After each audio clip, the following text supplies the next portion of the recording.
Welcome to Straight Off the Bat, a show that covers the need to revive, survive, and adapt to the new normal. This series has been covering all things financial literacy and education because during this time, it's important for us to have a conversation about money. It's been an exciting journey learning about what you need to actually submit to the banks in order to get your loan as a small business.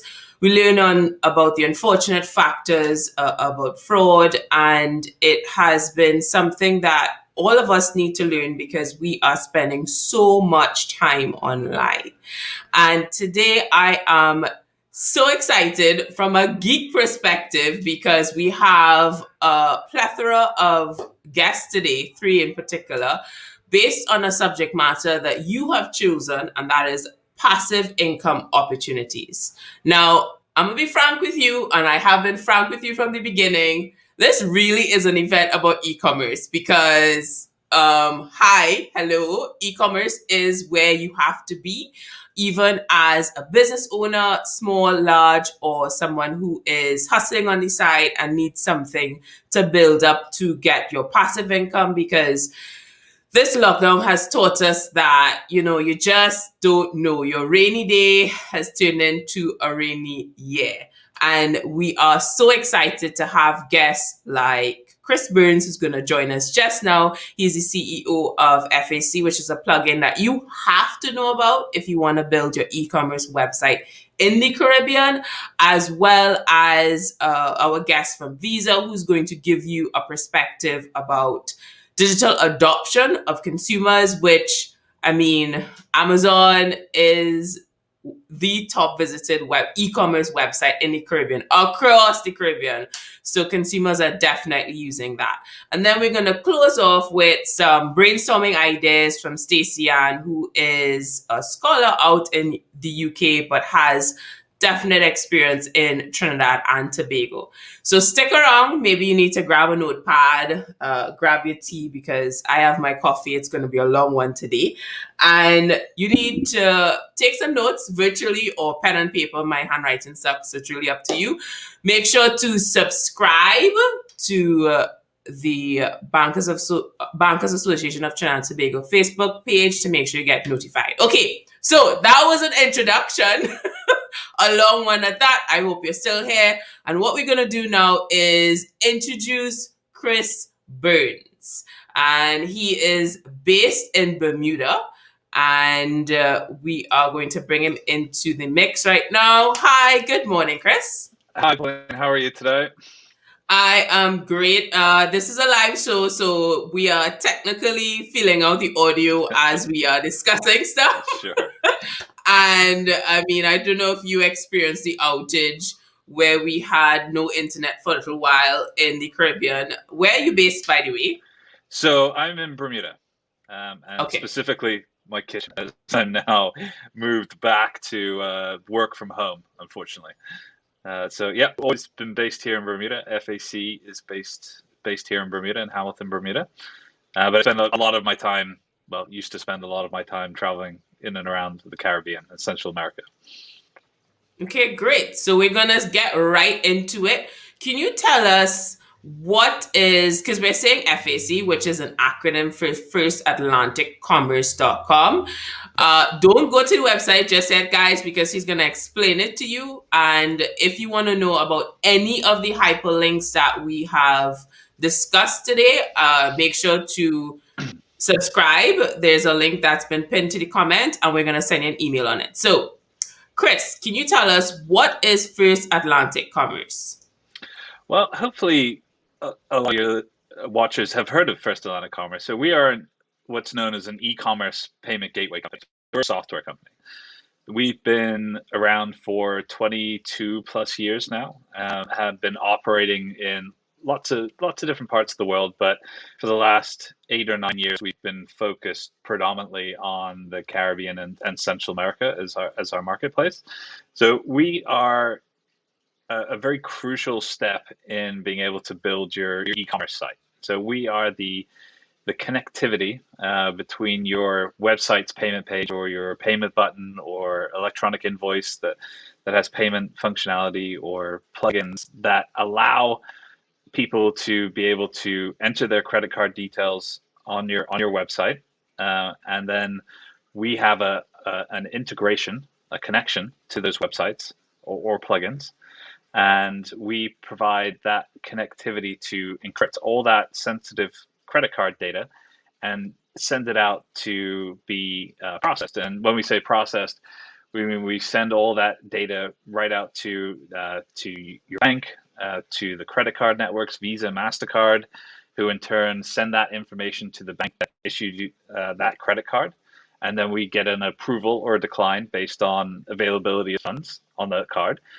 And then we take all that data and then we format it again, and send it back through a secure channel to your website to give an approval or a decline on that transaction that was performed with your credit card. So that's a very high level description of it. There's a very big, vast network, even behind us, that makes all that happen. And what's amazing about that is how secure it is, but also how quickly that happens. So if you're buying something from Amazon, for example, when you're actually press pay now, all that data is traveling thousands of miles technically, across the different networks to be able to get that approval, to be able to complete that order, and then ultimately have that money deposited to your bank account ultimately. Where does the banks fit in? Because this is the Bankers Association of Yeah, Trinidad and Tobago page. yeah, So do you work directly with the banks of Trinidad and Tobago? yeah, absolutely. And so it's all the sponsor pages we were loading up here. So pretty much all the banks that were listed on there are our customers or our partners in making this happen. So in Trinidad, in particular, we work with First Citizens, with Republic Bank, with CIBC, RBC, and Scotiabank. So we have a technical connection on the back end of our gateway to those banks and what are their processors. And those processors are basically designed to be able to take data and be able to speak technically to the credit card networks and then ultimately the banks on the card. But the banks are a really critical part in setting up an e-commerce business, because ultimately what you need as an e-commerce merchant is what's called an e-commerce merchant account with your bank. So all those banks that I mentioned there, they are all what we call licensed e-commerce acquiring banks. So they're able to set up the e-commerce merchant account for your business, for which is ultimately the online transaction will, those funds will settle to that account with that bank. So there's a process that you have to go through there. So it's similar to applying for a corporate account with a credit facility attached to it. So there is some paperwork, some application forms that need to be completed. There are some documents that you'll need to supply on your business, sort of incorporation documents, accounts, any KYC, so know your customer documents like passports or utility bills, so they can verify you as an individual and verify your business. So there is a process to be followed, but as long as you're speaking to the right person at the bank, then that should go smoothly. So the banks now in Trinidad have been providing these services for quite a few years now. So they know what's required, they know the process, they know how to work with your business to be able to get it set up, and it's really been a priority for them, certainly over the last year, where we've seen ourselves having to move our businesses online to be able to survive or create a new business, and a new business model based upon what our environment, our economy is going to look like going forward over the next, sort of 12 to 18 months based upon the current scenario. So, yeah, there's a lot going on with the banks right now, and they are prioritizing helping companies get set up in the digital world now. That is a great segue into my next question, because we have a tendency, and I'm going to share a personal story. my brother's girlfriend, she wants to open a food truck, right? Food Right. is a very passionate thing in Trinidad. What It I'm is. surprised by is the lack of connection between the online element. So what is it that you're bringing to the table that's different? So I want you, because you have sort of an overview. I can imagine with the pandemic and lockdown, a lot of companies are now interested in e-commerce. Yeah. And I want you to share with our audience out there why they have to put that into their scope of whatever it is they want to try, because a lot of people may have some side income that they're looking at, because we do have a big hustler mentality in Trinidad, which is not an Yeah. issue. But I find like we don't think about that online capacity enough, although we spend so much time on Facebook. Online. Yeah. Uh, so, can you tell all our folks out there who are interested in starting their SMEs or have one and don't have online shopping option, why it's important for them to do so? And what are some of the trends that you've seen in Trinidad and Tobago?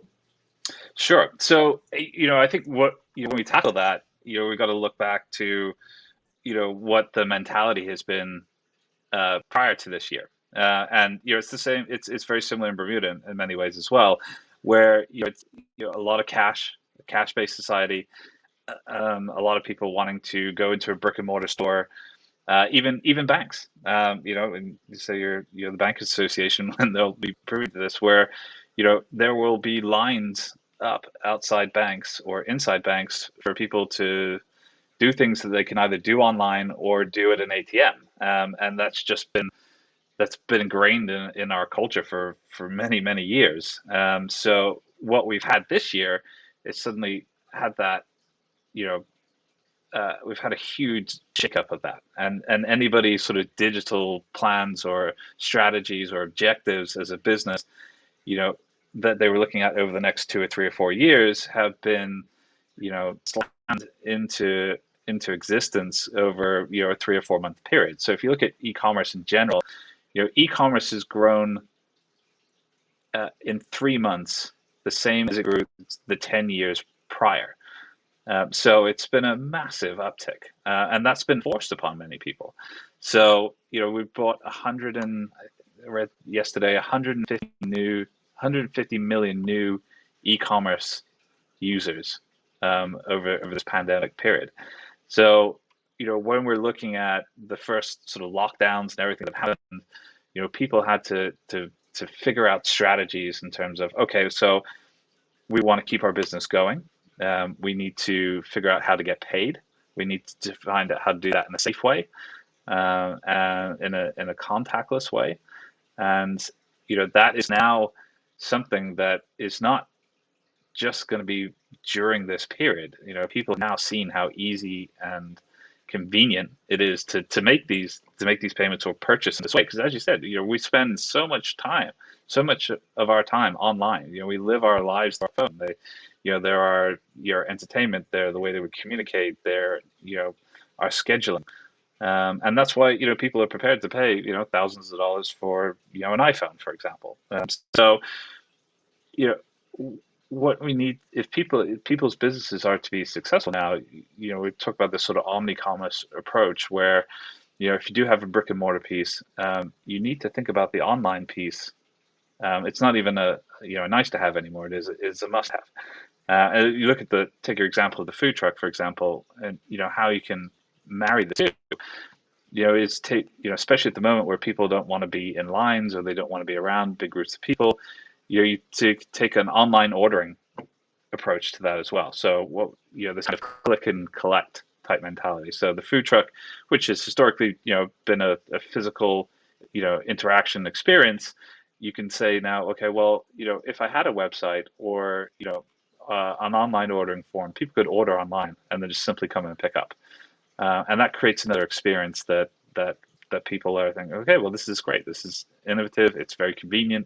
And what they can prepay for that as well, so they don't have to handle cash.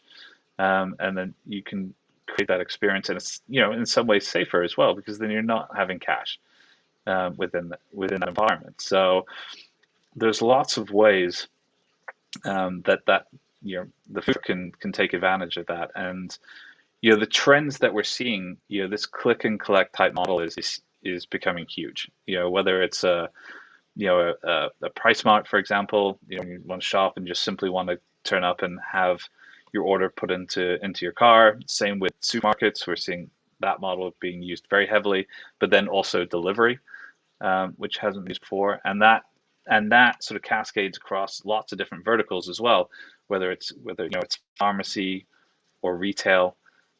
So we're seeing a lot of that. Drop, for example, they've done exceptionally well over this period, and creating that experience. But one of the biggest things that we've seen coming out of Trinidad are marketplaces. There are, I think, last count, something like 20 different new marketplaces that have been set up within Trinidad, online marketplaces in Trinidad, where if you're a small merchant, and you might not have the budget to create your own website, or ready to set up your own merchant account, for example, there are lots of marketplaces now where you can engage them to sell your goods and services, without having to create all that online infrastructure yourself.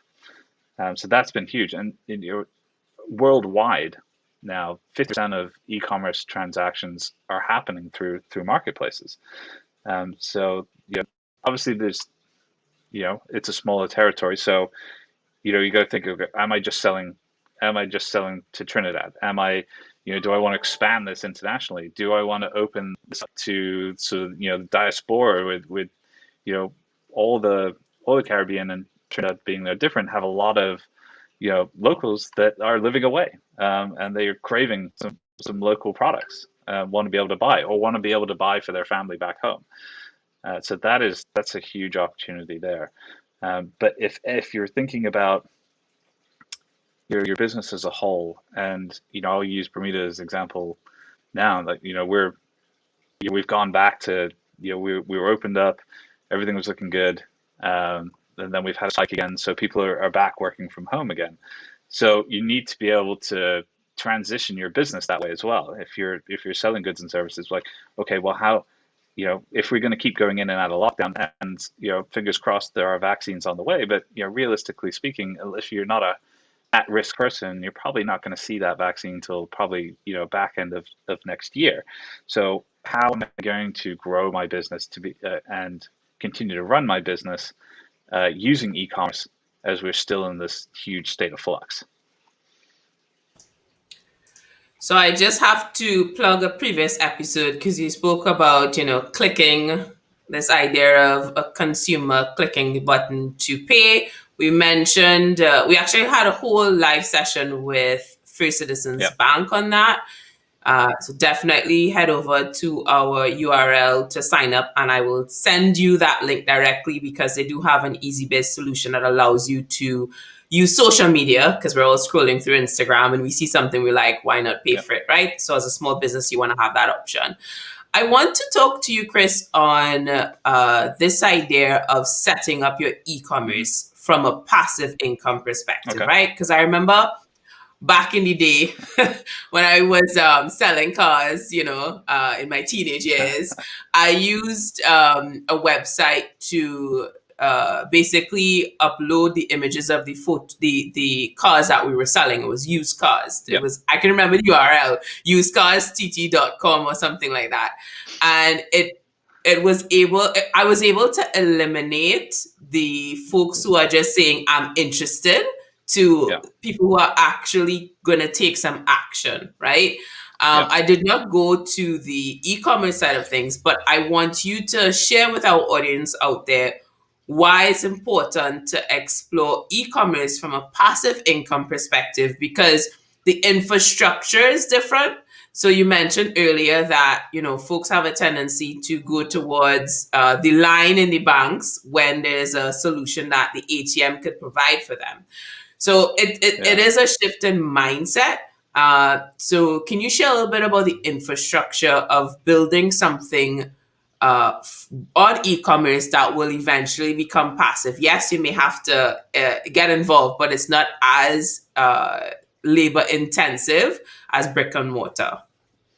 Yeah, and that's really really important question because you need first figure out what what your business is and who your market is. You know, there has been a lot of debate over whether I'm just an Instagram company or I'm just a Facebook company, so I don't need a website. And I would actually disagree with that. So because you need to people to find you, and your Instagram ads are okay, Facebook ads are okay, but the way the internet works in terms of searching for companies, like what's near me now, you need to have that web presence to be able to get into the algorithms to be found from via Google and whichever search engine you're going to use. So I would say even if you're that small a business, definitely have that web presence in there as well. And then figure out how you're going to get paid, because that's if you're still just working on a cash basis, you don't really have that. You're still sort of a brick and mortar type business, and you're still going to have that all the effort that goes around having to receive a check if people are still receiving checks, which is expensive, so you really don't want to do that.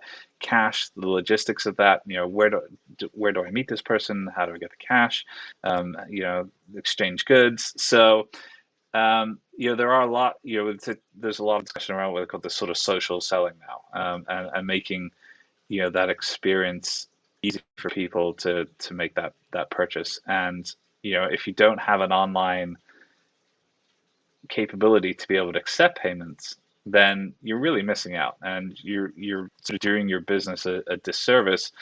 If I go to a website and I want to buy something from a company and it doesn't have the ability for me to buy online, I move on immediately, and I find another site that will do that, that will sell a similar product. But then you've also got to think about being able to sell 24/7, right? So if you have a brick and mortar store, unless you run a store that's open all hours every day of the week, you're going to have downtime. You're going to have, if you've got a brick and mortar store, you're paying rent. You don't just pay rent during the week, you pay for the month. So if you're not open, as a brick and mortar store, you're losing money. In an e-commerce environment, you're open all the time, and potentially to the world. So you have that ability to, once you've built your business and built your customer base and have your marketing strategy right to bring in new customers, that business can be running all the time, and bringing in income literally while you sleep. And that's one of the really important things about e-commerce, and one of the major benefits of it. And so absolutely, you need to be able to supplement, if you are a brick and mortar store, supplement what you're doing with an e-commerce strategy as well. That sounds like some great advice, and we have 4 minutes to go, and I want to talk about your partners, right? Because you mentioned something earlier Yeah, on the diaspora, because personally, I believe it's one of the most untapped resources in the Caribbean that we underutilize. yeah. And from a tourism perspective, you see the numbers. Can you mention some of your partners that you have that may be of interest to people, like, let's say, in Tobago? Because the tourism industry is definitely suffering, but there are a lot of folks out there. Like, I'm a part of a group called Caribbean People in New Zealand, and there was a post about sorrel. I don't know if you know about sorrel, but it's a new product. It's like a leaf, Right. a red leaf. It's Christmas, right? Okay. And it's now a new product that's freeze dried. Yeah. So somebody got onto it, and it was like, it was like gold. They said, "Oh my God, I have this," right? And needless to say, it's probably it's a lot more expensive than if you got it locally. But Yeah. the idea is the consumer is ready for that. So, who are some of the partners that you work with for folks in Tobago who have preservatives that they would like to send out to the diaspora? What type of mainframe that the small business owner could say, okay, yes, this is an option for us? Yeah, sure. So, I've seen that myself. Like, when I came back from Trinidad once, and it was the Bertie's hot sauce. I think at the time, like, I wanted more of it, but I couldn't buy it. until next time I was back there because they didn't have an e-commerce thing. I haven't checked recently, but maybe they do.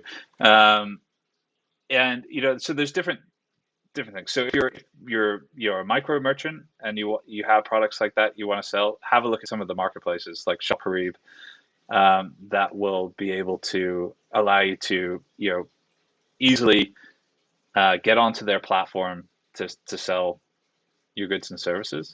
And there are bits. People. Nostalgia is a seriously powerful tool when selling things. So people want what they used to have if they can't get access to it wherever they're living anymore. So there's options like marketplaces for sure. Like say Shop Curry, have a look at them. And then if you want to go another step further from there, we have a partner called Figaro, which allows you to either send out electronic invoices with payment buttons in them. So it's easy to get paid. So if somebody wants to purchase from you and you don't necessarily have the full website set up yet, but you have a Facebook page with all your goods and services on it, you can use something like the Figaro product to be able to send an invoice with a payment button in it. If you're on Instagram or Facebook, Figaro also has a payment button product that you can drop into that medium, into social media. Those payment buttons can also be dropped into WhatsApp or any sort of messenger, so you can send that out to get paid as well. And then Figaro has a bigger product called Figaro Shops, which also allows you to create your own website. It's like Shopify. So you can create your own website. It has templates. You can drag and drop your content. And then you also have payment functionality that's already pre-integrated to FAC. Same with the payment buttons and the electronic invoices, all pre-integrated to FAC, so you don't have to do any software development. And then if you want to go bigger, you can look at creating your own website. We work very heavily with like Site Factory and WebGold within Trinidad that create plugins for things like Magento, WooCommerce, Shopify. And that can help you create a much sort of bigger website experience if you're really sort of growing that business. So there's lots of options there. That is definitely something that I hope everybody out there is taking a note of. I know that was a lot to take in if you were writing it down. Kudos. You can also sign up via the link that's pinned on the top in the comments. Thank you, Marvin. He told me that the best way to describe sorrel is hibiscus. So it's like hibiscus leaves. Yeah. Yes. But okay. Yeah, we so have anyways. those. Yeah. Thank you so much, Chris, for joining us. I really appreciate it. And we'll see if we could convince you to come back next year. All the best for the holiday season for you. Yeah, thank you. Same to you and to everybody listening. Thanks so much. All right. Bye-bye. Bye-bye. All right, guys. So we are heading over to our next guest, which is Jorge from Visa. You can call him George if you may. And he has a wealth of knowledge that I'm going to pick his brain on behalf of you. And we're definitely going to have an opportunity to ask him some questions. I managed to secure him for 45 minutes. So we're going to blabble for 30. And then and then you can ask him questions at the final 15 minutes. So we'll be back in a second.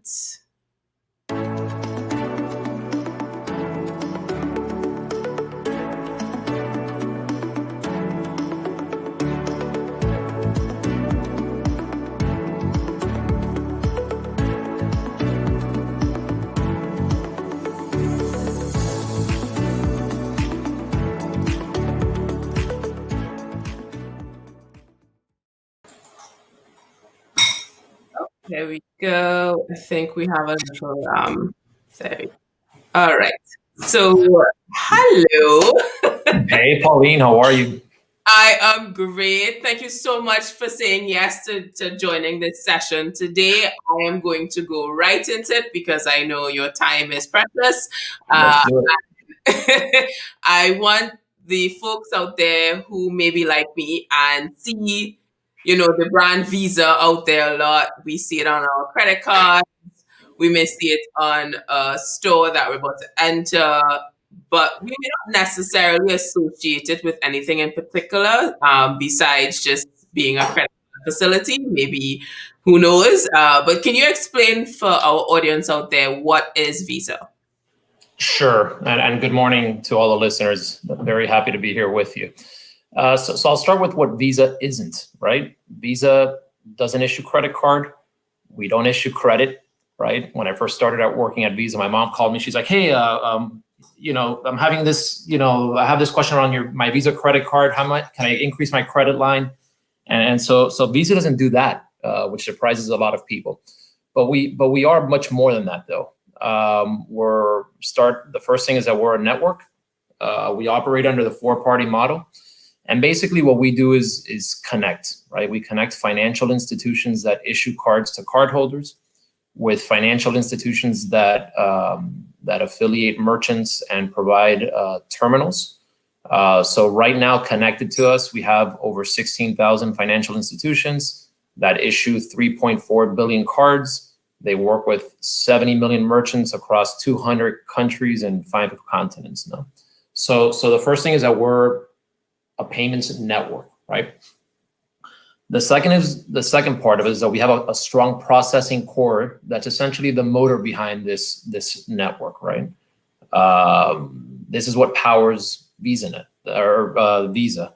This is what allows you to pay at a merchant, and the merchant instantly receives a notice letting them know that, hey, yeah, this person has funds in their account. And our network processes 160 currencies. We process 65,000 transactions per second, and over 185 billion transactions in the last year. The third aspect of Visa is that we're a brand, right? So if you're traveling halfway around the world and you go into a shop to buy something, you're interacting with a merchant that you're probably never going to see again, and they're going to hand you value. They're going to hand you goods and services, and the only confirmation that they have that they're going to be paid for these goods and services with this plastic card, right, is the Visa brand, right? That's what gives them the comfort to sell to you without exchanging actual currency. So we're a brand, and then the last important aspect of what we are and who we are, and I don't want to call us a security company, but we're a technology company with a strong expertise in security, right? When you're dealing with people's payment credentials and the ability to transport funds from one part of the world to the other, you have to have the highest standards of security. So that's another important aspect of our business. Right. And you are currently based in Miami, That is correct? correct. It's Fort Lauderdale? Yes. All right. So you have similar weather to Trinidad and That is Tobago? correct. I feel right at home when I go to Trinidad. Okay, great. So you have some, I guess, knowledge and the experience of putting on sunblock. I also want to find out what's your job role like? How is your experience with the Caribbean? Because we have a lot of individuals who may have a global perspective, but not necessarily understand the intricacies of what it means to be a Trini. So can you shed some light on what do you do at Visa and what's your knowledge around Trinidad and Tobago? Sure. And Trinis are going to Trinidad. It's a very unique place, very interesting culture. No, I will say what connects us all is the Caribbean blood. So my parents are Cuban, and Miami's an extension of the Caribbean, right? So going there, it felt very familiar to me when I started working in Trinidad. But I did have to learn a lot, right? Because it's so unique. But as far as, basically what I do, I lead Visa's business in 14 markets in the Caribbean, in the English and the Dutch Caribbean. Trinidad being the jewel of those 14 markets. And I work closely with financial institutions. So they're names that are familiar to everyone on the line, Republic Bank, First Citizens, Scotia, RBC, JMMB. I know I'm leaving a few others out, but you catch a drift, no? So we work with them very closely. That comprises a lot of my work because they're out there issuing the cards and issuing and placing the terminals and working with the merchants to ensure that the payments ecosystem in Trinidad continues to be world class, right? But in addition to working with the banks to ensure that the payment system is working correctly, we work with regulators. We work with technology companies and fintech who help, which are all stakeholders in the payments ecosystem, to just make sure that everything is operating correctly, and that we continue to innovate and make paying and accepting payments as easy as it could be. Basically, what I do. Great. I have a question from Ad, but Ade, I'm going to get to you in the last 15 minutes. It has to do with cash-only customers, and that's definitely a question that I'm sure a lot of people on this live session want an answer to. But before we get to that, can you speak to some of the global trends that we in Trinidad and Tobago should be aware of when it comes to what the consumers are growing accustomed to? Sure, and you know, I'm gonna mention some of the trends, and you're gonna be like, "Yep, that's right," because you're experiencing a lot of the trends, right? And these trends, our CEO had a great quote a couple months ago. He said that the pandemic accelerated 3 years of innovation and change into a few months, right? And some of the trends that we're seeing is anything related to e-commerce, right? Buying online, selling online, and the different flavors that it comes with, right? You have the traditional e-commerce, obviously, where you shop online and then a courier sends the goods or the goods to your home or business. But we're seeing other variations like buy online, pick up in store, or buy online and do the curbside pickup. In February, March period, we saw those types of orders double, and since then it's only increased it even more into triple digit growth. So very similar to what we're seeing in Trinidad. One trend that's on the verge of coming to Trinidad in a big way is also contactless payments. This is when consumers go in store, right?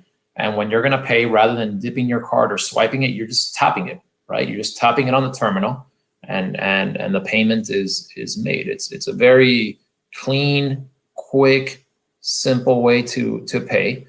And actually, outside of the U.S., it accounts for over 60% of our face-to-face transactions. Now, in the U.S. and in the Caribbean, what we've seen is an acceleration of the issuance of contactless cards and of contactless terminals, right? So in Trinidad specifically, the big news right now going on in our payments ecosystem is the migration of the LINX card to the Visa LINX debit card, right? And the different issuers are issuing at different paces, right? And a number of them have already turned on the contactless functionality on those cards. So all of those cards are contactless capable. Some of the issuers are still working out in the back office, right, to make sure that everything, all the wires are connected correctly. But most of those cards are already working for contactless payments, and I expect that by the end of next year, at least half the LINX cards in the markets will be Visa LINX cards that are already functioning in contactless for contactless transactions. Once we reach critical threshold in Trinidad, that's gonna have a big impact on how we do business. Not how we do business, but how we pay in store. And you'll see it'll be a seamless experience for cardholders and for merchants, particularly those that have long queues. You'll see that it'll be an important part of reducing the time at the register.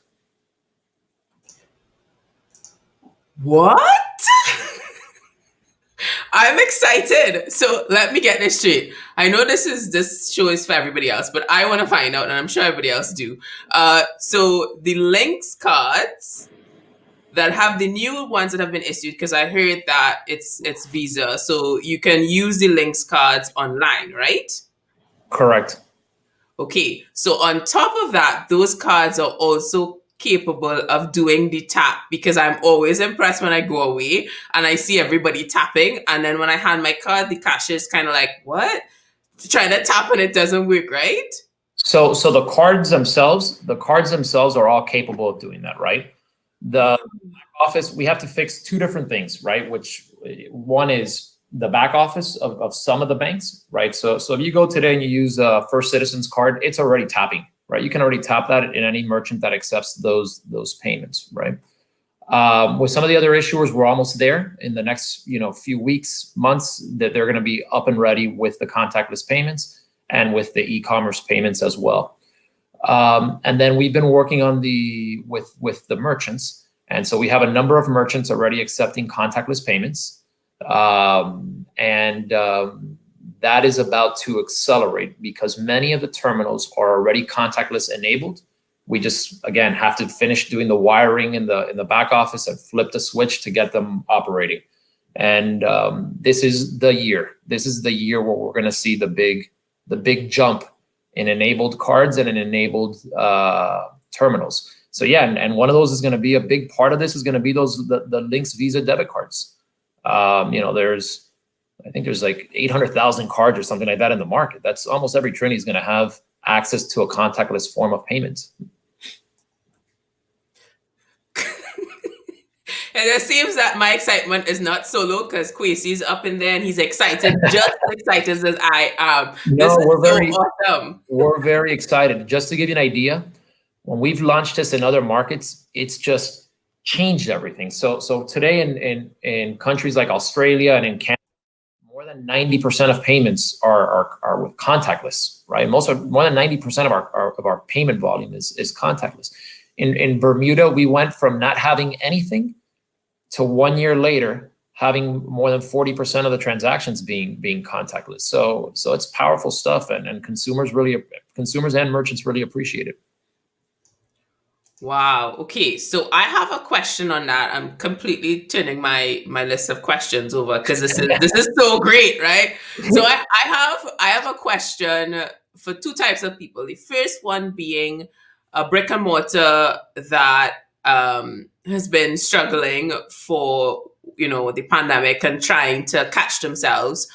What will this type of shift mean for that business, and what steps should they take to take advantage of? The consumer now has changed, right? Because we have this mentality, obviously, where it's like, do I even use a card? But now that we're forced to have to put hand sanitizer on, any opportunity that we don't have to touch people is going to be welcome, right? So I'm putting you on the spot here, but what would be the top thing a small business should do knowing that this is coming? Yeah, so I think, look, what COVID has taught us is the importance of agility, right? Being able to course adjust on the fly, right? Because with government mandates across the world, right? This isn't limited to Trinidad, but 1 week people are allowed in store, next week they're not, right? And these merchants and companies, we have our fixed costs and the expenses don't go away, but if the revenue stop flowing, that's obviously very disruptive. So in this world, what we have to be ready for is to connect with our consumers, our customers, in the channel that's most appropriate and profitable for them based on the circumstances, right? And e-commerce and call centers and non-face-to-face channels used to be part of a healthy strategy, but it was more of a way to offer a second alternative to customers or to reach certain segments of customers. But now in the post or in the pandemic world, it's an essential part of what needs of any business model. So my first advice would be to stay agile. As far as selling and payments go, I think you have to consider how proposition and your offering, how relevant it is in an online space and in a non-face-to-face world, right? There's certain things that you have to be face-to-face, right? It's just the nature of the service. But most things you can find your way around it, right? And you can interact with people through digital channels or through phone or whatever it might be. Then once you resolve how you're going to deliver your goods and services, then it's what's the payment experience like, right? The delivery service, right? So you deliver it, and then what's the payment going to be like? So in a world where people are allowed in store, well, we have a solution that's been working very well for a long time in contact payments, and one that works better with contactless payments. But in a world where you're limited, the card not or that virtual offering has to be there. And payments, electronic payments, is an essential part of it because you can't exchange cash over the phone, right? It's difficult to pay online with cash, right? So you have to look for easy ways to accept payments online or over the phone in a way that is in line with the user experience that your customers are accustomed to or that they expect, and do so in a secure fashion, right? Because obviously fraud can cause also a significant disruption in your P&L. So my advice there is strengthen your digital value proposition and make sure that your payments, how you accept payments, matches what you're going to be offering through those channels, whether it's someone taking someone paying through a gateway, someone paying through WhatsApp, right? This is available. Or someone paying over the phone. Okay, so I have a question based on, let's say you had some time on your hands, like, you're like, let me do a little side hustle myself, and based on my knowledge, Yep. this is what I would do. And you don't have to say the business idea. Maybe it's a retirement plan, but I want the folks out there to have some idea, be in your head as you may. Give us like an industry or a business idea for someone who say, okay, this is coming out. That means there's going to be a consumer shift. So this is what I would be doing at the forefront of it. Yeah. So it's going to be a very general idea, and hopefully it sparks. It's an idea that leads to ideas, right? Because the people on the line are the ones that they know their expertise, they know what they're capable of, and they know the Trinidad much better than I do, and Trini's needs better than I do. But over the last 10 to 15 years, where I've seen companies have a lot of success, particularly entrepreneurs, are people that help either businesses or consumers transition from the traditional world to a more digital world, right? What do I mean? What do I mean by this? So I'll give you an industrial example, right? Which is relevant to the payments industry. So banks have a lot of infrastructure that's been in place for 10, 15 years, right? Yet consumers expect, and this was built before digital was the primary service channel. Yet consumers have an expectation around a digital offering that's instant, that's agile, that has a certain standard, right? And so there are companies that have made a lot of money in discovering how to connect that, sort of a layer between that traditional infrastructure so that it connects with it, but at the same time, what's exposed to the outside world is a very digital experience, right? Another example more on the consumer side is, for younger consumers, they grew up as digital natives. They know how to navigate every online and social media platform. But for someone who didn't have access to the internet till they were 45 years old, and has never started shopping online or just started shopping online, the internet and e-commerce and m-commerce are an intimidating experience, right? So how do you help connect these people that grew up in a different world with all the conveniences of the modern world? And so that's the challenge that I'll throw out there for the group. It's how do you connect the traditional to the modern world, whether your customer is a small business, a bank, a consumer, whatever it might be. So that's where I would, that's the idea. That's where I would, if I was sitting down now and building a business from scratch, that's where my focus area would be. Now, with that said, there's much simpler stuff, right? Because there you need resources, you need certain expertise, but if you have the right value proposition, the beauty of e-commerce and social media platform is that it's the great equalizer, right?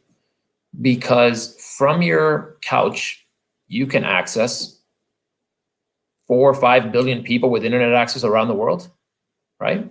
It's not easy, but if you have, we've all seen the different videos and goods that have gone viral, right? And that's because it struck something. They touched it. They hit on a chord that made society react. So if I were to have a side hustle at night, it would probably, I think social media and e-commerce would be the platform, because it requires relatively little expertise, little capital, and it gives you access to, the entire world. Well, folks, you heard it here first. If you missed that, you need to catch it on the replay, because that is some solid advice. We have quite a few questions. We're going to get to it in 5 minutes, but I want you to, I guess you can agree or disagree with me, but do you think that it's okay? It's okay. We live in a democracy. It's fine. You don't need to agree. But do you think that, but before I actually ask the question, I will set into a behavioral pattern that happens in Trinidad, which is we love food. And I mentioned this earlier for those who may have missed it. And we tend to want to put out the next restaurant. And to me, it seems like the same type of menu every single time, no type of difference. And I just think there's an easier way to do it. And a lot of folks, because we may, we want to have some passive income, and the idea of a rainy day has now turned into a rainy year, do you think e-commerce should be at the top tier of the, passive income list? Because, let me just leave it at that. Do you think e-commerce should be the top go-to for passive income?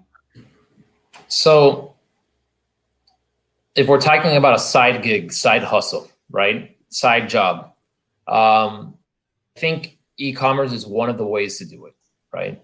Definitely. I don't necessarily agree that it would be the exclusive. I don't know if it's at the top of the list. This is not, but I would say that if you're trying, if your side business relies on, obviously, on people, on customers, on connecting with as many people as possible, this is e-commerce and digital channels are the proper channels and platform to reach as many people as possible.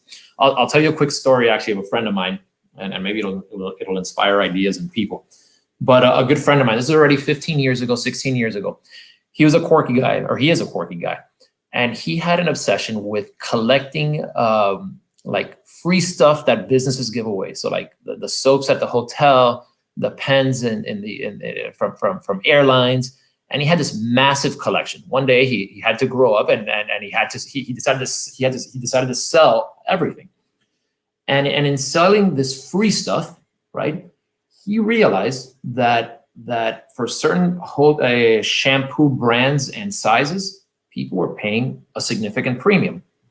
So he got inspired. He called the supplier of this, and he placed an order, right? He bought a case of shampoo and moisturizers that they give away for free at certain hotels. And he started putting together little bundles and selling them through eBay at the time. So, I didn't think anything of it. 2 or 3 years passed, and we're talking, we're out for drinks, and I'm like, hey, so how did that turn out? And he goes, you'll never believe it. I spend about an hour a night packing taking the order that I sell through eBay, packaging it, and sending it out. That's all I do. He that year made $40,000 doing this as a side business, 1 or 2 hours a night. So you never know where the idea is going to come from. It could come, you can run into it. But definitely, I would agree with you in the sense that e-commerce is a powerful platform that if you have the right idea, the right good and service, it could be a great channel for your side business. Wow. Okay. And I think that is still applicable to with eBay. We can look at DHL as a partner that is based in Trinidad, and we could ship it across there. I hope you guys are taking notes. All right. So let's go straight into the questions because we have a few. And I believe this was posted for the person before, but it's fine. I feel like, Jorge, you can answer this question. Can you share any successful strategies to convince stubborn cash-only customers and partners online, given discounts doesn't always work? So it's to convince them to start using their cards, I assume, no? Yes. That's like I said, if you have the answer to that, then I might be out of a job, no? But no, that's the $1 million question, right? And people have all sorts of different reasons why they might prefer one type versus another.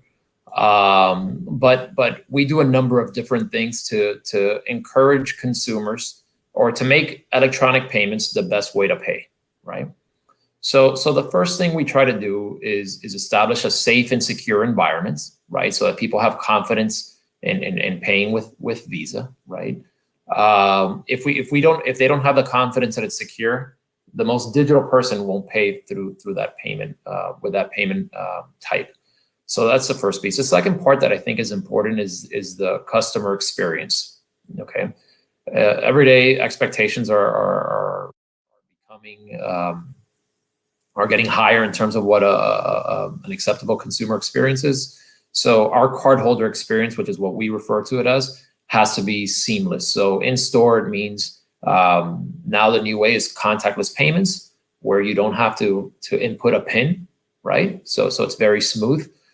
Online, what we do with partners is try to reduce the number of steps required to pay, right? And the simplest approach there is to have a card on file that you can easily access with a username and password. And then the merchant on their side has to be set up so that username and password accesses those credentials and allows them to pay online. So card on file is the other way. So the user experience is a very important part of it. Another aspect that we focus on is with our issuing banks, is to make sure that they have the right authorization rules in place so that they're authorizing, approving good transactions, and they're declining fraudulent transactions, right? So we spend a lot of time working with our clients to make sure that they have the right rules in place and that they have the right fraud management tools in place as well. The third component is creating the right incentives, right, for people to pay with their cards. So that's why you see that our issuing banks for credit cards, what they do is they have a lot of rewards, right? And so in Trinidad, we're seeing some of the best rewards programs in the Caribbean. And so cardholders are rewarded for paying with their cards. And then the last component of it, or one other important component, one last component that I'll mention is our issuers provide credit lines, right? So that you can pay today, right? Or you can receive your goods and service today, and then you don't have to pay that balance until the end of the month. And that's for free, right? You're not paying an interest rate for those first 15 to 30 days that you're accessing that credit line. So there's a lot that goes into it, and a lot of our success over the years has been in large part, due to that effort of seeing how we can make Visa the best and most secure way to pay and accept payments. I would like to also add to the question, because I am in the marketing world, but also I'm a consumer. So I do see that we as Trinidadians go on Amazon. There's a particular a skybox called WebSource. It's very popular and it trends on Twitter regularly. That means that people are using their cards for Amazon, but they're not using it for local businesses.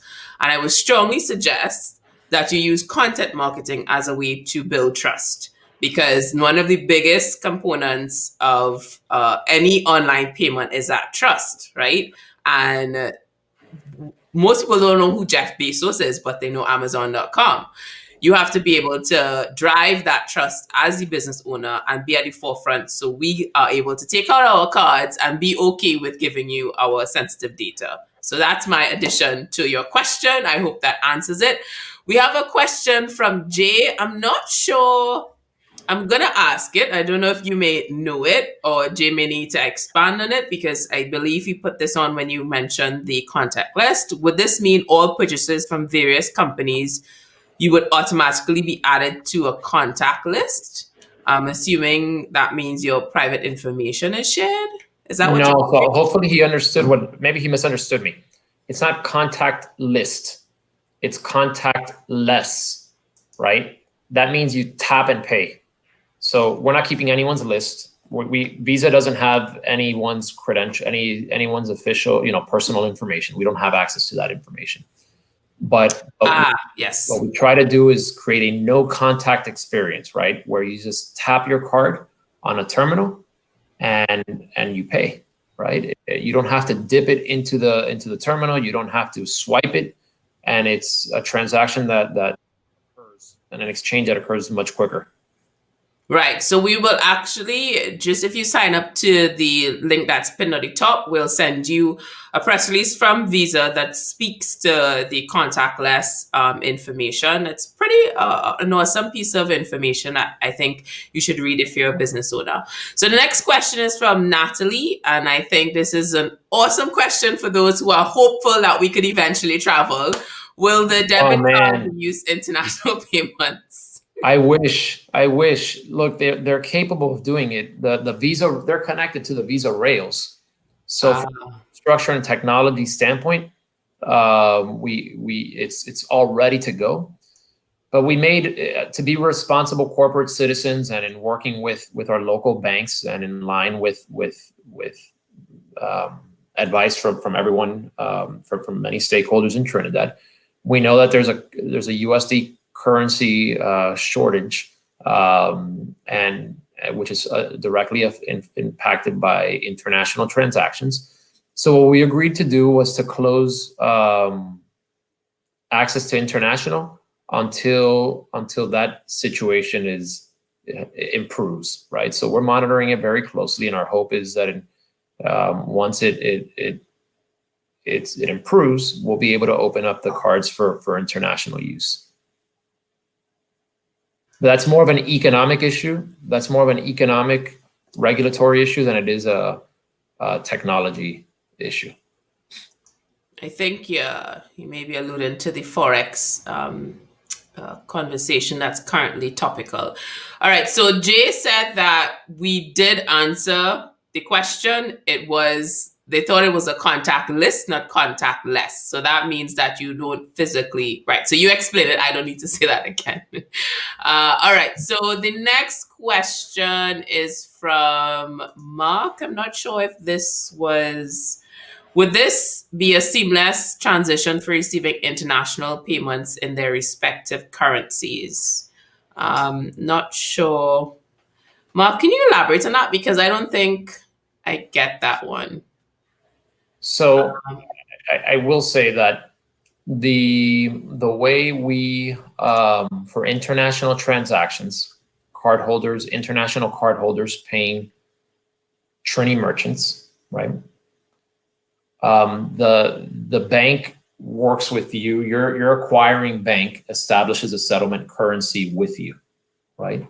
And we have the settlement currency with our bank, right? So we don't settle in all types of currencies.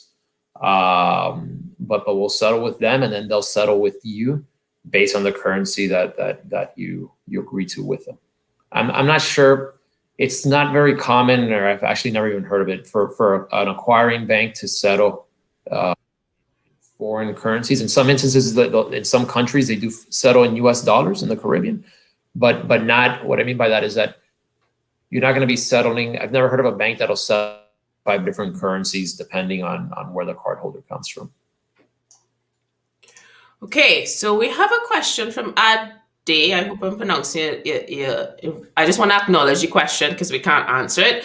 I believe we need to go directly to your specific bank in order to get that particular question answered, but I wanted to make sure that you know that I did see your question. All right, so we're heading over to Carla's question. And can customers now use this new LINX card to make payments if they do not want to use a credit card? So the answer is yes, right? It's but it depends where, right? So LINX Visa debit cards are for international use only, right? They're configured so that so that you can use them both for in-store payments and for online payments. I'm aware of a couple of banks that haven't activated the online payment yet, right?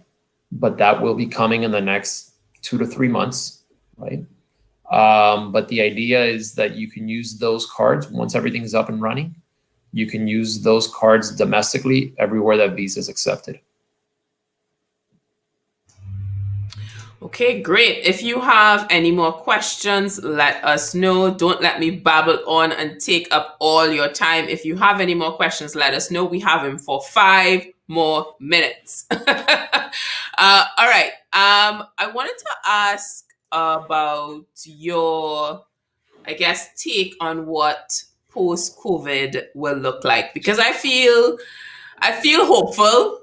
And with talks of vaccine, I mean, we will eventually get it, but I know you guys in the States are already issuing it. Some folks may or may not want to get the vaccine, but there's still conversations around hope. What are some of your views on what that will look like for Trinidad and Tobago? Okay, sure. And I don't think we've touched on a lot of these points already. So the e-commerce growth that we've seen accelerate over the last 10 months or so, I don't see it going back, right? I think e-commerce will continue to be a bigger part of our lives. It provides many conveniences. One of the challenges that we have in e-commerce is around merchants beginning to accept online and cardholders buying online or paying online for the first time. Once they recognize the convenience of it, the adoption curve is pretty rapid. And so this pandemic has forced a lot of us to shop online or sell online for the first time. And I expect that to continue to accelerate. The second point is going to be around touchless payments, right? Whether it's contactless payments or payments similar to what you do with a drop or an Uber, where it's a card not present, but you're there present with the transaction. I mean, with at the moment that you're leaving the car or whatnot. But those touchless payments, we've seen a rapid growth. That's required some infrastructure, but again, that's usually the challenge: the infrastructure and the trial. And I expect now that is being resolved, I expect that to continue being a bigger part of our lives now in a post-COVID world. And the last one that we haven't touched on in this call or in this conversation is the idea of rapid access to funds through electronic channels, right? So you think of remittances, and anyone that receives a remittance knows that there's a process that they need to follow to collect it. We're working with partners globally, like Western Union, Remitly, MoneyGram, so that they can push those funds directly, those remittances directly to a Visa card, and where they'll be available within, in many instances within 30 minutes. So so there's an expectation to receive those funds quickly, and we expect that to be a part of it. So remittances is one. Person-to-person payments, we believe is another one that's going to be here to stay, and that's going to continue being a big part of our lives. So splitting the check through a P2P app, or sending a loved one or a friend across the country, money you owe them or something, a payment through there. So that'll be we believe that's going to be a big part of the post-COVID world as well. So I have one final question for you as we close up, and it's a sort of a Tony Robbins moment, and we have some small businesses out there. We have some budding entrepreneurs. I would like you to share with our audience the importance of SMEs in the economy. Yeah, I mean, look, SMEs drive the economy at the end. We did a study. I don't recall it. We did a Trinidad study, and I don't recall the numbers now, but we did a study in Jamaica several. It was already 7-8 years ago. But the combination of the informal economy and the SME economy accounted for about, I think it was like 40 to 50% of the GDP, right? And unfortunately, it's SMEs that have taken the biggest hit during this coronavirus, because they don't necessarily have access to the same resources or infrastructure or capital that some of that their bigger competitors do. So a lot of legislation around the world has been focused on trying to prop up the SMEs. And a lot of what we've been doing, has been focused on supporting SMEs as well.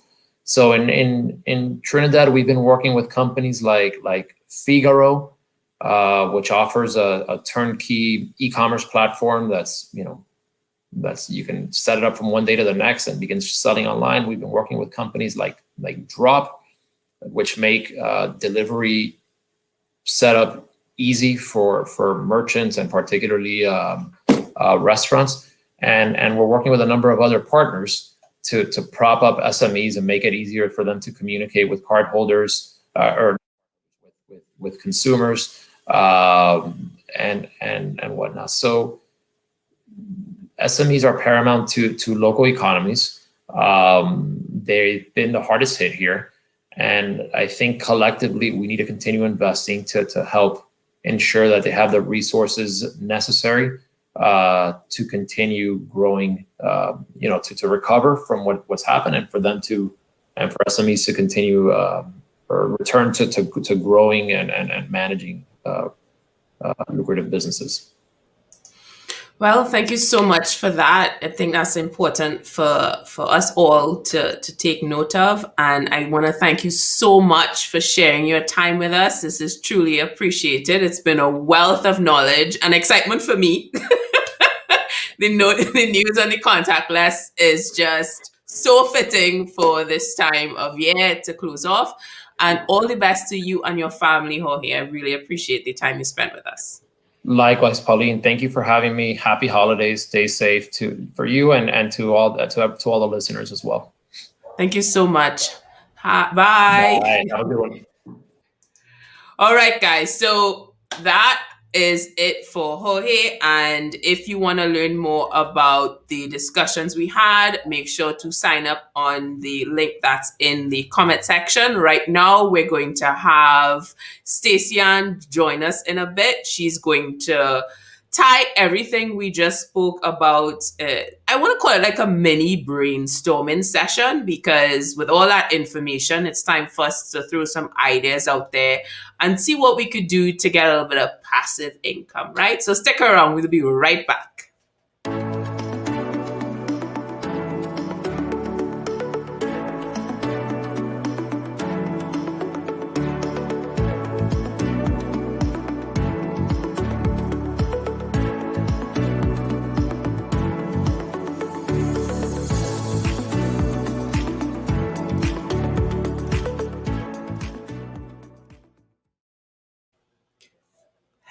So let us have, here we go. Hello, Stacy-Ann. Hi, Pauline.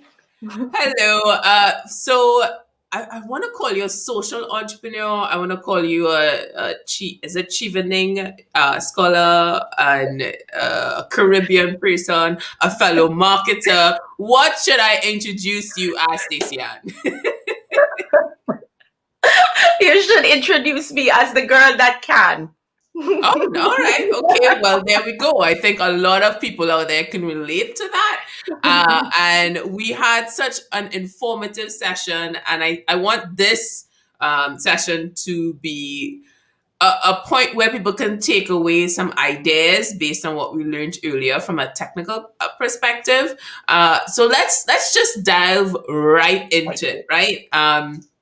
We have in the Caribbean, specifically in Trinidad, this idea of traditional entrepreneurship. Yeah, Right. let's just dive on it. Why is that something we need to change right now? Well, that's something we need to change because the market has flattened. We don't compete just locally in the Caribbean now, in our own countries. We compete globally. And owing to COVID and also before COVID, we have the World Wide Web. So the internet allows us access to everything. There is so much that we can do. So this idea of traditional businesses need to be demystified. That the fact that you have to have a physical establishment in order to do well, or in order to run and operate a small business. That is a great way to start off. And I'm gonna, obviously there's a Jamaican twang happening. Appreciate, my Caribbean sisterin. But can you tell the folks out there some of the experience you've had with Trinidad and Tobago? What is your background as it relates to your knowledge on Trinidad and Tobago? I've lived in Trinidad for 14 years, actually. So I've run my business from Trinidad. Initially, I had a restaurant, and this business, Little Little Jamaica, has now been turned into littleJamaica.com because it did not work out as a traditional business. So we now have an online platform that allows communities to get together, vendors to get together and sell online, etc. So that is a prime example of a business that did not work traditionally, but was able to cross over into the internet, the world of internet business. Now I also do creative marketing. So I started my business in Trinidad where I do social media, branding, web development, etc. So all of my background experience is actually in marketing, both business development and marketing. So I know a little bit about what makes a business work and also what doesn't, because I've had businesses that have actually failed. So my life in Trinidad has been an experience with SMEs, an experience training SMEs, and an experience where I'm actually experiencing the market and growing as I go along. I also still have an office in Trinidad, which is a branch, because we've managed to open a branch of our creative business also in Jamaica. That I feel like you were in my head and you were listening to the conversations early on, because I had an example where my brother's girlfriend wants to open a food truck, and I was just like, okay, well, we have so much food options out there. Why don't we bring something that's different to the table? And what you were able to do is evolve and innovate to be relevant. And you're currently in the UK. Can you share with our audience your scholar achievement that you're currently on? Yes, I'm a Achieving Scholar, and Achieving Scholarship is a scholarship that is given to individuals worldwide that exhibit leadership potential, who can demonstrate that whatever skills they learn from doing their degree, a master's program in the UK, they will be able to translate those skills to their cultural context, to their country, and add and impact their country. So I am one of 14 scholars that are chosen from Jamaica, and I'm sure you know of the scholar that's also chosen from Trinidad. The Achieving Scholarship actually pays your tuition to do a master's program for the year, and it's a full scholarship, so it also pays for all your living expenses. So you get to study while not worrying about finances. But it also opens you up to a network of possibilities. You get to network with persons in your field, you get to network with other persons in the UK, and the network is over 50,000 persons. So basically, with Achieving, it's a great way to be positioned as a professional and as an academic, to learn, to go back home, and to just impact your country.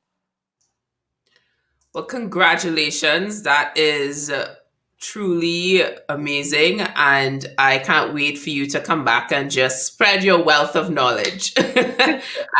And yes, I do know the Trinidadian who's out there getting her master's in law. And we all know the Caribbean is a small place. Yes, yes, We're yes, all yes. one degree from knowing somebody. All right, so let's get down to the nitty gritty and talk about business ideas that have a minimal effort. Can you give us, because I mean, folks are joining here to have this discussion about passive income. We're in a time where our rainy day has become a rainy year. It's like, what, like, this Yeah. happened in March and we're almost to the end of the year. And the discussion about savings and, the just sort of the question mark on do we have a job next year? Are we still on Mhm. contract? We have a lot of public sector individuals who they're freezing hiring. So we're in a position where we could be panicking. And I want us to give some information of value to our audiences to some Yeah. of the ideas that you would like to share out there. All right. So before I begin, I want to break down how I want the conversation to come across and how I want it to be received. I am going to focus more on you utilizing your skills. So rather than thinking of this big grand idea, think about some of the skills you already have. And then we're going to think about some of the tools that are already out there and platforms that you can piggyback on and be able to earn an income. So the first thing I want to mention is actually content creation. You just go on the internet and think about all that's happening now, and you realize that content is still king. Content is something that is selling. And there are a lot of university graduates or persons who are already in the field. They're working as animators or they're working in videography, but they're not working on their own, who can now start creating content that can be sold on the internet and can earn an income. One of the things you can do as a content creator is edit your friends' videos for a small fee. You can do the edits, put an intro, put an outro. These things are going to possibly not really cost you anything except time, and you can spend maybe 2 hours out of the day, and the fees that you can collect range from anywhere between 20 US to 100 US to do some edits, video edits and content. The other thing you can do in content creation, if you're a blogger or a writer, there are so many platforms out there that you can join and contribute your work. A very good one is freedomwithwriting.com. Now, on this site, it's actually a site that links to other platforms. So you get to do blogs, you get to do articles, you work on your own time, and you see all the deadlines. Some are prizes, there are contests, but there are so many opportunities there. So if you are just home, you want to earn extra income, or even if you're working full-time, this is something you can do in the nighttime, you can do on the weekends. Another thing I want to mention for Trinidad is teaching. Now we see what COVID has done. It has moved most teaching online. Trinidad schools have not opened up yet. There are a lot of parents out there still looking for persons to do extra lessons or remedial classes, adult classes. If you speak another language, you can do that. Most of us treat our Facebook page as a page where we just go on, we share socially with our friends, and we don't think about the fact that it can turn an income, that you can just begin to post your services and your prices on Facebook, that you can actually do all the checkout and the payments on Instagram. So look at your social media pages. How are you using them? Are you using them to enhance the skills you have and to push your business? And how are you treating your skills? Is it just a hobby, or are you looking for ways that you can earn income from it? Another thing I want to touch on is Airbnb. In the Caribbean, we always have persons who want to come from overseas to visit. Now we don't have a lot of traveling going on because of COVID, but this is where you have vision and you begin to think about the future and how you can still make money, because the travel industry is going to open up back. And if you watch the statistics online, when the travel industry opens, people are going to travel like they've never traveled before, for the mere fact that we've been in a lockdown. So people are going to want to get out. If you already own a home and you have an extra room, you have some decor skills, you know where to find Mode Alive, go there, set up that room, find the good things about where your home is located. Is it near the beach? Is it near, the hip strip in Trinidad, Arapita Avenue? Are you in Woodbrook? These are some of the things that will enhance and market your room as a place for persons to stay. Look at the prices on Airbnb and list your room. But you don't even have to have a room that you can rent on Airbnb. You can become a host for somebody else's property, which means you don't even have to own property. You can reach out to the persons on Airbnb, and if you are very savvy in selling, you can say, hey, I would like to help you to market your home. You can pitch a cost, be it 50 pounds, be it 50 US. I'm still thinking in pounds, but be it 50 US or, whatever TT dollars you want to charge. You just need to reach out to that person and say, can I market your property? Negotiate a price. And this is something that you can, again, do on the side in order to earn income. If you are already in the industry, in the tourism industry, and you have a website that talks about events or travel, you can become an Airbnb affiliate, which means you add a plugin to your website, and person who check out through your site, you earn commission. So those are 3 ways that you can definitely earn from Airbnb, and it's something that you can start up right away without capital. If you're going to, of course, market a room in your house, you will need a small investment, but that's not the only option. As I've mentioned before, you can always choose to market someone else's property. The other thing I want to mention is research. We're still in that age of research. There are so many ways that you can earn from research, both online and offline. There are a lot of sites that you just need to sign up to, and I list you just a few: Code 3 Research, Respondent, and User Tribe. You just need to Google them. If you go online, you can sign up with them, and they will send you surveys whenever they have it. Sometimes there are companies looking for persons in the Caribbean, looking for persons in Trinidad to do research on their behalf. Right now, we have a potential client that wants to enter the Caribbean market, and they've asked us to do research in Jamaica, Barbados, and Trinidad. What we would normally do is we would post online in any of these forums and ask about anybody who wants to help us to do this research, or persons who just want to participate. So we are not the only company that does that. There are several companies that will do that will pay you in order just to get the information that is in your head. In 2021, it will be about information, the sale of information and the consuming of information. And so that's where your mind has to be as a person who is thinking about your business. You have to think that we live in an age now where it's not necessarily the physical product that is going to make you the money that you desire. Not that physical businesses will not still do well, but if you're looking for quick startup and something that you don't have to extend yourself with big capital, then you're looking to things such as information and your own skill. How can you use it to benefit and to benefit the public and also earn a profit? And then finally, what I'd like to touch on is just affiliate partnering in general.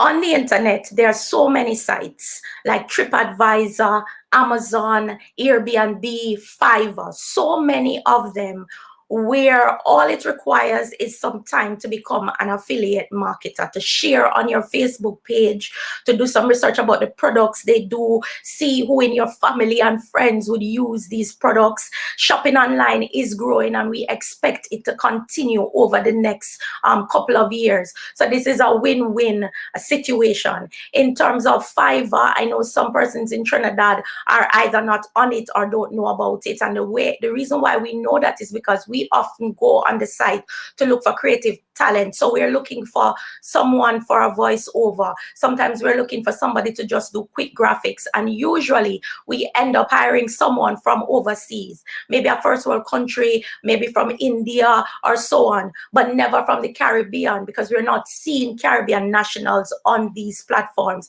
Yet, as Trinidadians, you do have the skill. So I'm saying sign up on Fiverr, sign up on Upwork, use the skill that you already have and turn that skill into a profit. I can confirm everything she says. I have been working online for 10 years. I've tried my best to filter certain jobs because I do use a lot of these platforms. And Sophia, don't worry. We will put the links that Stacy-Ann has mentioned into our email letter. So make sure to subscribe, sign up to the pinned comment at the top, and we will send you the links to everything, because this is a wealth of knowledge. It's a bit too much for us to to repurpose again. But yes, I have tried filtering, and I found that there's always a Jamaican, Yes. always. I didn't want to sound biased. Not so much. Yeah. But I've never seen the Trini people, and I was just like, we have a voice. There are things that we should be seeing, and it should come from us. And there are not enough people there. So I have here, Marvin has mentioned platforms like Fiverr and Upwork comes all the way back to accepting payments. I believe you can accept payments to Fiverr through the bank, Stacy-Ann. Can you? Yes, you can.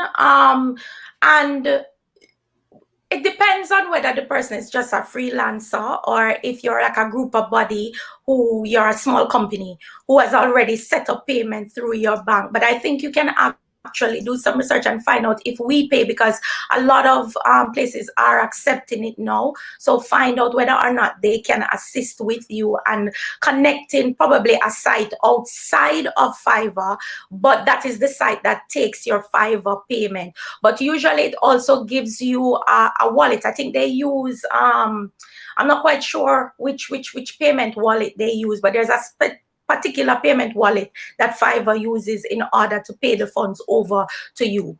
But again, whether or if you cannot do it on Fiverr, there are ways to use your personal page and use PayPal, so you're collecting directly. All you're doing is replicating what Fiverr is doing, but you're doing it now on your own. So don't let the payment issue be a restriction.